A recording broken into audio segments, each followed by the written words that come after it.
Después de todo el drama que vivió el piloto mexicano en la temporada 2020, Red Bull por fin lo contrató para que pasara a ser compañero de equipo de Max Verstappen.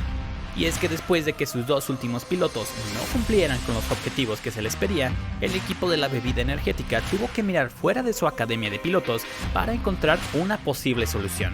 Es aquí donde entra Checo Pérez. El tapatío fue llamado para obtener la mayor cantidad de puntos posibles para luchar por el campeonato de constructores y así competir contra Mercedes. En su primera carrera con Red Bull en el Gran Premio de Bahrein, cumplió y con creces las expectativas. Si bien su actuación en las clasificaciones no fue destacable, a la hora de la carrera brilló como solo él lo sabe hacer, a pesar de que su monoplaza sufrió de problemas eléctricos y empezara desde el pit lane. Sin embargo, en su segunda carrera en el Gran Premio de Emilia-Romagna fue todo lo contrario. En la clasificación quedó en segunda posición, por encima de Max Verstappen y a solo 35 milésimas de Lewis Hamilton. Pero ya en la carrera cometió todos los errores que podía haber cometido y ni siquiera terminó en la zona de puntos.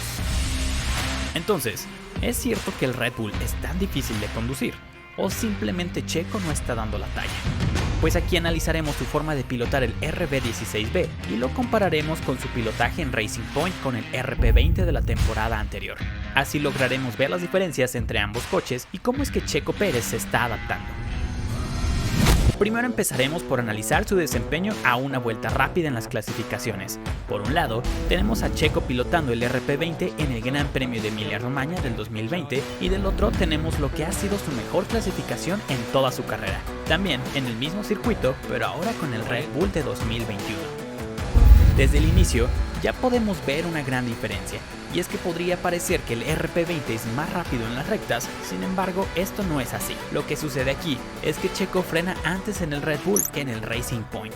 Gracias a la telemetría del RB16 se puede ver que está frenando mucho antes de la marca de los 100 metros, mientras que en el RP20, aunque no contemos con la telemetría, claramente se puede apreciar que frena pasada la marca de los 100 metros.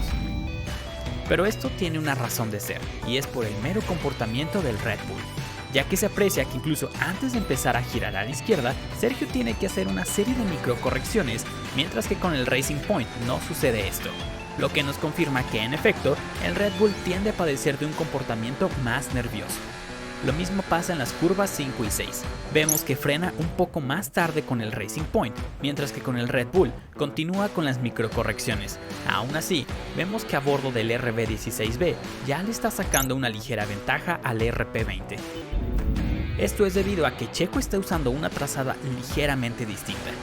Hemos visto a Max Verstappen usar los pianos casi al límite, quizás sea uno de los pilotos que más hace uso de ellos. Como vemos, el piloto mexicano no extiende tanto la trazada a bordo del Racing Point, pero pilotando el Red Bull utiliza todo el ancho de la pista quedando casi al límite, lo que hace que en cada curva vaya recortando valiosas milésimas de tiempo. Durante el resto de su vuelta clasificatoria seguimos viendo el mismo patrón. Con el Red Bull frena antes para entrar a las curvas, hace muchas más correcciones de volante y extiende su trazada hasta los límites de la pista. Sin embargo, aquí entra en juego otro factor que definitivamente nos hace ver la superioridad del coche de Red Bull sobre su competencia, y es el desarrollo de velocidades. A la salida de la curva 15, vemos cómo el RB16 alcanza el máximo desarrollo de la séptima velocidad, mucho antes que el RP20, y para este punto ya le ha sacado más de 5 autos de distancia. Otra curiosidad es que ya en las últimas curvas vemos a Checo empujando su auto al límite, llegando a presionar por instantes freno y acelerador al mismo tiempo. No está mal, pero el mexicano siempre había sido más conservador en este aspecto, dejando incluso tiempos muertos en los que no aceleraba ni frenaba, únicamente dejaba ir el auto con su propia inercia generada, por lo que podemos deducir que esto es parte de su adaptación a su nuevo monoplaza.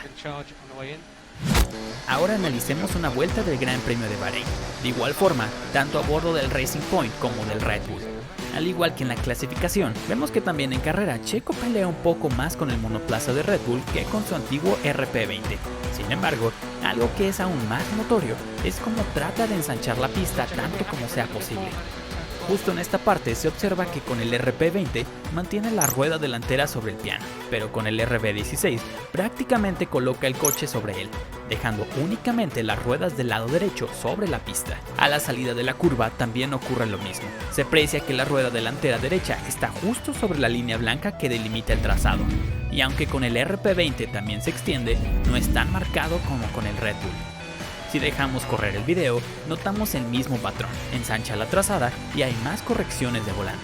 Podríamos pensar que quizá es por el tipo de compuesto de los neumáticos, pero en ambos casos, el monoplaza calza los neumáticos medios. Incluso en esta toma se aprecia un pequeño tirón del auto por aplicar potencia de más antes de colocar las ruedas completamente rectas. Es por ello que en el Gran Premio de Emilia-Romagna era muy difícil para el piloto mexicano mantener estable el auto. No es justificación para la terrible carrera que tuvo, pero nos da una idea de lo difícil que es conducir en lluvia este monoplaza, sobre todo cuando apenas si has tenido unas cuantas horas de adaptarte a él. Esto coincide con muchos de los accidentes que tuvo Alexander Albon por su paso por la escudería, dejándonos ver que para conducir el RB16B se necesita mucho tacto con el pedal del acelerador y unas manos muy precisas. Y aquí más que una crítica para Alex Albon, en realidad es mérito para Checo Pérez, ya que durante muchos años estuvo conduciendo el mismo auto. Sí, con sus respectivas evoluciones, pero en esencia el mismo monoplaza, un auto que en 2020 prácticamente se convirtió en un Mercedes, montando tanto la misma unidad de potencia y casi el mismo diseño aerodinámico, incluso sus frenos eran idénticos. Pero para 2021, el mexicano ha tenido que adaptarse a un monoplaza con una filosofía de diseño completamente diferente, en donde tan solo a simple vista, el ángulo de rake es notoriamente más marcado, dándole al auto un comportamiento dinámico en el eje trasero más nervioso, pero acortando la distancia entre ejes, haciendo que también sea más ágil en el paso por curva. Además, ni se hable de la unidad de potencia que monta el Red Bull, ya que muchos han llegado a decir que quizá este 2021 sea incluso más potente que la de Mercedes.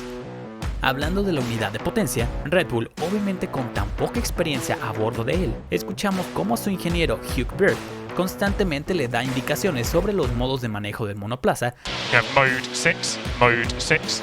dependiendo de la situación de carrera en la que se encuentre. Esto no tiene nada de malo, únicamente es una curiosidad sobre cómo se va dando el proceso de adaptación del piloto mexicano a su nuevo coche. Además, también se le escucha a Checo pedir información sobre la estrategia o aspectos de configuración en su volante. La temporada apenas va comenzando. Todos en Red Bull han alabado el talento y profesionalidad que tiene el mexicano a la hora de conducir. Empezó con una buena carrera en la que dejó impresionados a Christian Horner y Helmut Marko por su capacidad de resolver situaciones bajo presión. Sin embargo, en su segunda carrera decepcionó con la cantidad de errores que cometió y por no ser capaz de siquiera puntuar. Esto no significa que el tapatío sea mal piloto, únicamente demuestra que aún está atravesando ese famoso periodo de adaptación. Aquí lo interesante y lo que definirá si tiene madera de campeón es cuánto tarda en acoplarse al monoplaza, porque recordemos que aunque todo parezca color de rosa entre los pilotos y los directivos, de un día para otro todo puede cambiar. De momento, a pesar de la mala carrera en el Gran Premio de Emilia-Romagna, Checo ha dejado buenas sensaciones y parece que ha estado tomando prestadas algunas técnicas del piloto holandés para ello. Conforme vaya avanzando la temporada, iremos analizando el desempeño de Sergio Pérez con Red Bull. Así que si no quieres perderte de estos videos, por favor no olvides suscribirte y compartir. Me ayudarías muchísimo para seguir haciendo estos videos. Yo soy Luigi y nos vemos en la próxima.